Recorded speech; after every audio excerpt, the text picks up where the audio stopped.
बार फिर से जिक्र करेंगे मौसम से मुतालिक। सखर और गिरदुनवा में बारिश का सिलसिला जारी है। शहर में वक्फे से जारी बारिश के बायस सैपको के दर्जनों फीडर स्ट्रिप कर गए हैं। बात करेंगे, हमारे साथ शाहिद अली मौजूद हैं। शाहिद, रिपेयर कब तक कर लिए जाएंगे, क्या बताया जा रहा है? सखर समेत गिरदुनवा के इलाकों में सुबह से ही वक्फे से बारिश का सिलसिला शुरू हो गया है। सखर, रोडी, बागड़जी और दीगर इलाकों में इस वक्त भी हल्की बारिश हो रही है।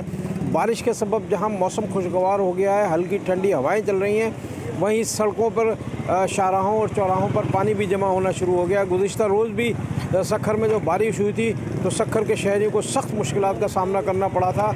यहाँ की शाहराहों और चौराहों पर बहुत ज़्यादा पानी जमा हो गया, जिसे रात गए तक म्यूनसिपल कॉरपोरेशन के अमले ने निकाला है। लेकिन आज सुबह से ही जो है वो बारिश का सिलसिला सखर में जारी है, जिसके बायस एक जानिब जो है मौसम खुशगवार ज़रूर हुआ है, लेकिन मुताद्दिद जो है बिजली के फीडर जो हैं वो ट्रिप कर चुके हैं। शहर के मुताद्दिद इलाकों में इस वक्त बिजली नहीं है और बारिश का सिलसिला इस वक्त भी जो है वो जारी है। ठीक है, बहुत शुक्रिया आपका।